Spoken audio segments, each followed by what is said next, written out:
bien, y recibimos a Alejandro Pastore, presidente de AEGA, la Asociación Empresaria de Hoteleros y Gastronómicos Rosario. Alejandro, bienvenido. Bueno, gracias por la invitación.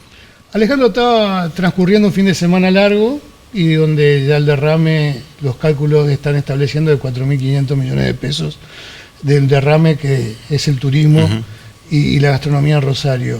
Digo, ¿la inseguridad fue en algún momento un problema para que se produzca algún entorpecimiento en cuanto al desarrollo?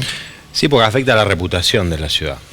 Tengo la posibilidad de viajar a las reuniones de la federación que nuclea todas las asociaciones gastronómicas y hoteleras del país, y el mensaje inicial de un tiempo a esta parte era qué complicada la situación de Rosario. Y ahí me parece que dejar en claro que, como cualquier ciudad de escala, hay situaciones que se producen en una determinada territorialidad que está bastante acotada y que todos conocemos en el ámbito de Rosario, pero para aquel que viene desde otro lugar hay una percepción de que Rosario es solamente una unidad y que el conflicto parecería ser que está enmarcado en toda la ciudad. No pasa lo mismo con Ciudad de Buenos Aires, porque cuando pasa algo en Bajo Flores, o si pasa en Caballito, y acá cuando pasa algo en Rosario es Rosario.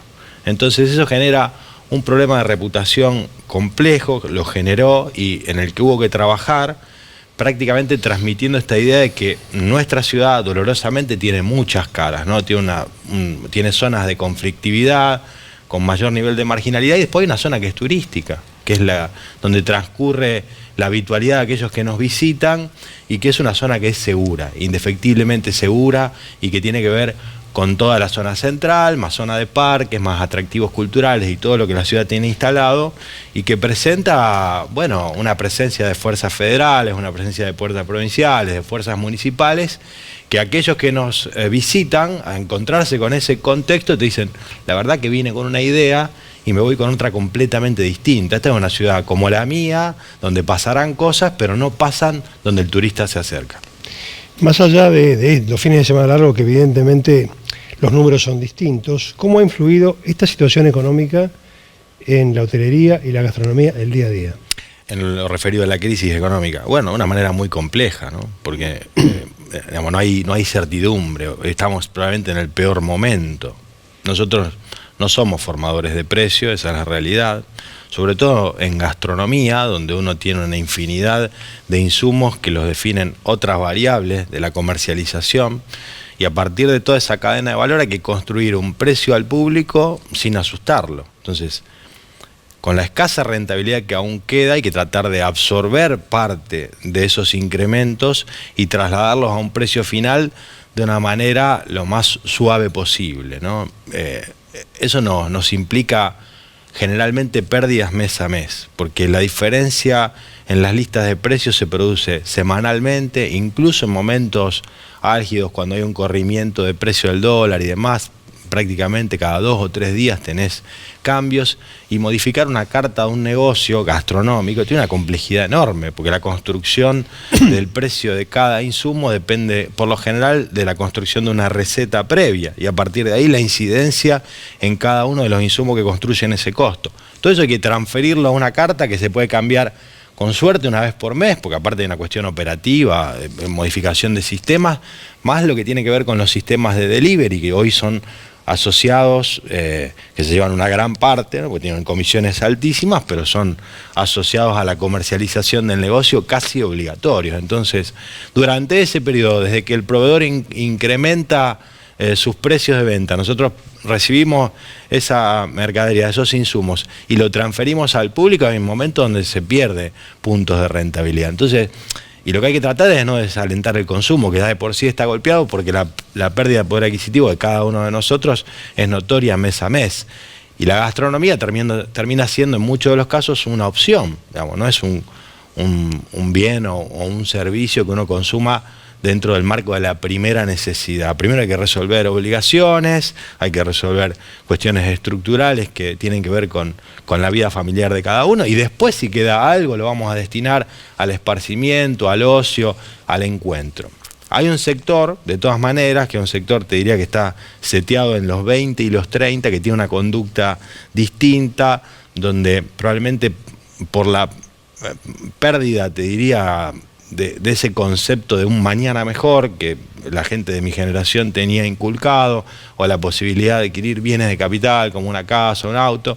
Esa situación que se ve cada vez más lejana para un segmento etario implica que mejor vivo el aquí y ahora, mejor disfruto con lo que tengo, y a ese aspecto de su vida le asigna recursos como para encontrarse, para salir, para disfrutar, porque si no, honestamente, la diaria se pone muy pesada.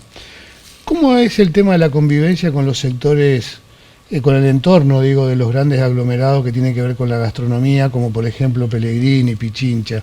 ¿Ha mejorado eso con el vecino? Con el vecino, bueno, en general no es mala la convivencia. O sea, puede haber situaciones puntuales, puede haber situaciones donde algún grupo de vecinos, y principalmente en relación al tema Pichincha, tomaron una bandera, a mi criterio, equivocada, interpretando que el espacio público era más propiedad de ellos que del resto. La realidad es que la actividad gastronómica, yo vivía en Pichincha, viví hasta el 2012 y percibí toda la transformación que se generó en ese pueblo, que no existía a nivel gastronómico, y creció. Y hoy es un atractivo turístico indiscutible, un atractivo para aquellos que viven acá también, y que genera, además de un montón de actividad económica, muchísimo empleo. Obviamente que ese movimiento de gente genera un impacto en la convivencia de allá, es comprensible. Ahora, creo que de eso se trata, encontrar un punto de equilibrio. Muchas veces el vecino percibe solamente lo que cree que lo perjudica, pero eso es una zona que se valorizó en términos inmobiliarios de manera geométrica en los últimos años. Además, que vos tengas público en la calle de manera permanente, en un contexto de lo que me preguntabas previamente en relación a cuestiones vinculadas a la seguridad, también es una garantía. O sea, me pasa con mi propio negocio. El vecino me dice, yo entro tranquilo porque sé que hay gente en la vereda y eso me permite entrar y salir a determinadas horas del día que tal vez en otro contexto no pasaría. Entonces, si aportamos convivencia, si aportamos empleo, si aportamos un mejoramiento en la economía, aportamos un atractivo turístico, la ciudad crece. Pues puede eventualmente a alguno molestarle más o menos una situación de ruidos o de convivencia en el espacio público, que creo que en cada caso hay que trabajarlo, hay que verlo. Yo no desmerezco a aquel que tenía un formato de vida y que de repente su barrio cambió la fisonomía y se encuentra con otras variables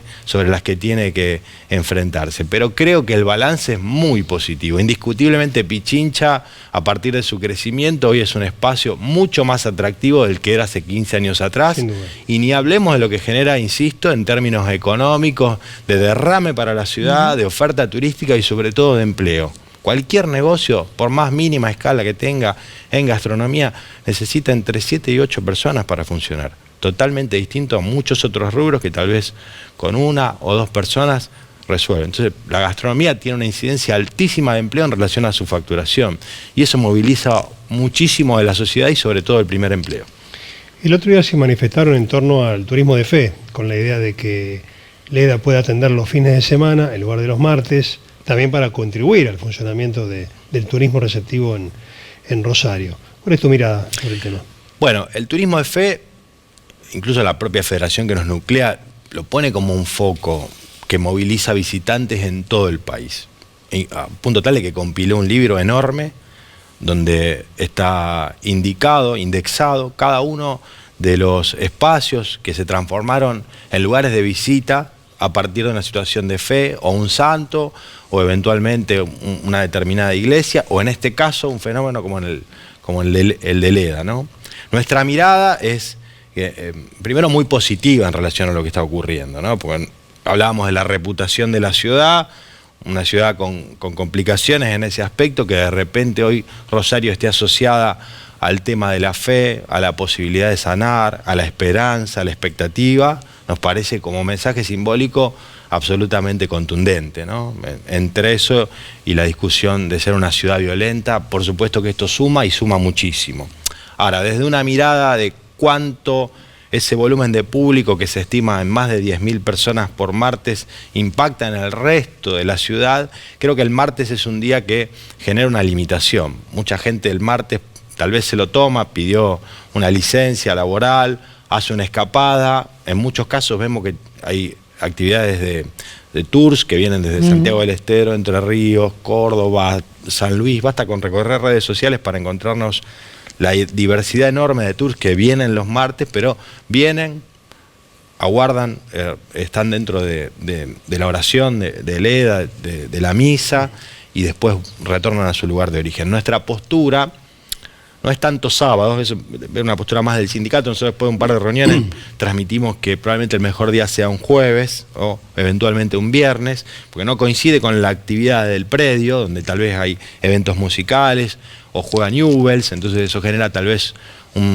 una complicación en términos de agenda, pero si eventualmente lo pensamos en un jueves, aquel que viene, existen más chances que opte por quedarse y disfrutar otras cosas que tiene la ciudad. Esto es muy positivo, nos parece absolutamente loable que la ciudad sea noticia por eso, pero también podríamos eventualmente aprovechar esta situación que se genera de muchísimo público visitándonos y que esa gente se quede y disfrute de otros atractivos de la ciudad, la gastronomía, la hotelería, la oferta cultural, lo que tiene que ver con las infancias, los parques públicos del río, bueno, todo lo que sabemos. Bueno, ella misma, Leda, dijo que los sábados no, pero de todas maneras sabemos que el grupo que trabaja con ella está reconfigurando todo para el año que viene y iría a un predio privado, iría a Metropolitano. Es lo que podría ser porque está adquiriendo una escala, ha crecido de manera geométrica. Nosotros es un tema que lo venimos viendo y realmente es un impacto enorme. Bueno, hay que, insisto, tratar de que funcione mejor para el resto de la ciudad, ¿no?